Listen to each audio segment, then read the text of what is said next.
Karim Yaoui nous a rejoint pour un œil sur les médias. Karim, bonsoir. Bonsoir.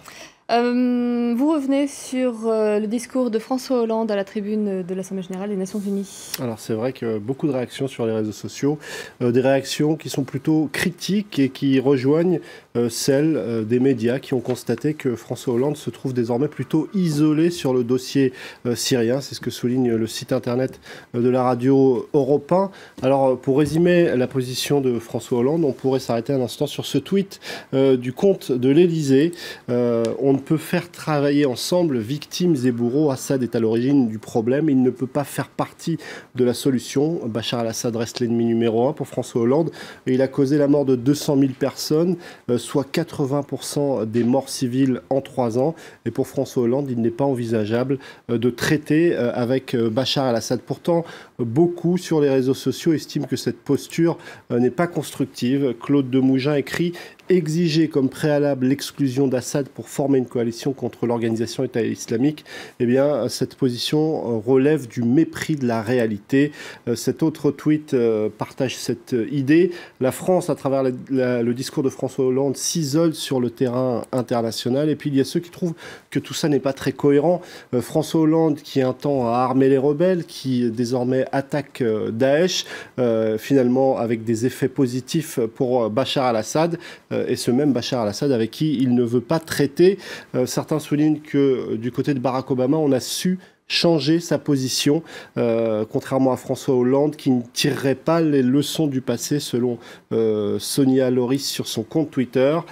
Pour certains, c'est un baroud d'honneur pour Arnaud Danjean du côté du parti Les Républicains, avec ce discours solennel qui ne fait que répéter une ligne caduque, tandis que Géraldine Vossner, la journaliste qui était sur place, a constaté que François Hollande avait improvisé une conférence de presse avant son passage à la tribune de l'ONU. C'est pour ça que c'est le Qatari qui s'est exprimé avant lui.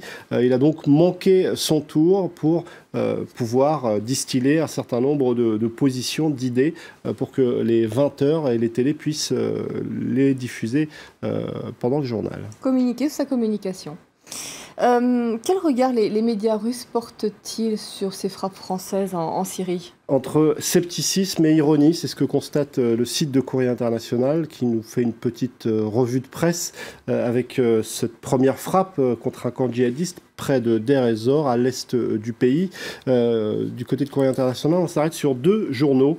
Novaya Gazeta, qui ironise « Nos partenaires entre guillemets, partenaires occidentaux, seraient donc prêts à mener des opérations sans l'aide de la Russie », alors que cet autre journal, Moskovski Kosmolets, explique que c'est les discours récents de Vladimir Poutine, qui a répété à maintes reprises qu'il fallait travailler avec Bachar al-Assad, qui auraient poussé François Hollande a lancé ses premières frappes en territoire syrien. Cet article souligne aussi qu'on assiste en France, qu'on assisterait à un syndrome Sarkozy, avec une référence à la Libye. La France a des ambitions politiques et elle veut compter dans l'espace international. C'est pour ça qu'elle frappe, c'est pour ça qu'elle adopte une position qui n'est pas celle des Russes, évidemment, puisque Vladimir Poutine a clairement évoqué cette nécessité d'une coalition avec Bachar al-Assad. Alors, il y a quelques jours, on se posait la question de la fin de quarantaine pour Vladimir Poutine. Eh bien, aujourd'hui, il n'y a plus trop de doute à avoir en ce qui concerne le retour de Vladimir Poutine au cœur de l'échiquier dans cette affaire syrienne.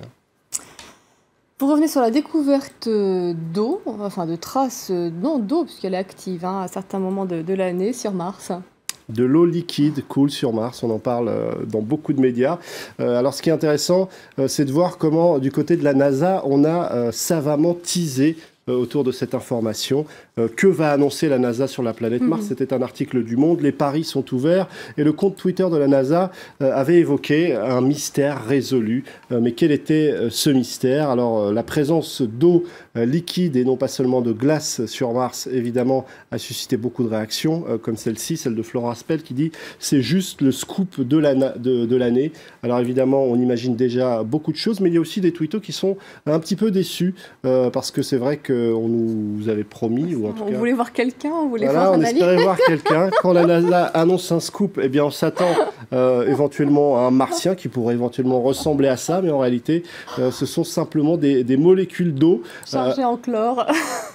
Et puis, il y a ceux qui considèrent que si la NASA a teasé si bien tout ça, c'est qu'elle a peut-être besoin d'un nouveau budget. C'est ce qu'écrit ce tweeto sur son compte qui explique que, évidemment, tout ça, tous ces effets d'annonce, c'est pour souligner que la NASA, pour continuer à avancer, a besoin d'argent. Il parle même, ce tweeto, de propagande destinée à lever des impôts supplémentaires. Lui, apparemment, n'a pas forcément envie qu'on aille du côté de Mars. Et puis, évidemment, il y a ceux qui soulignent qu'on est déjà allé sur Mars et qu'il y a de la vie sur Mars, puisque David Bowie l'a chanté il y a de très nombreuses années. Alors, ce qui est étonnant et qu'un certain nombre d'internautes ont souligné, c'est que cette semaine, aux États-Unis, sort un film qui raconte les déboires d'un astronaute coincé tout seul sur Mars.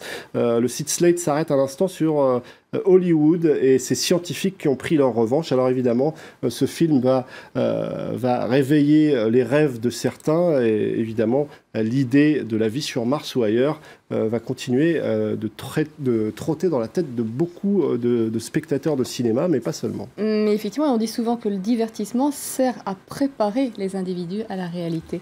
Merci beaucoup, Karim, pour votre chronique Un œil sur les médias.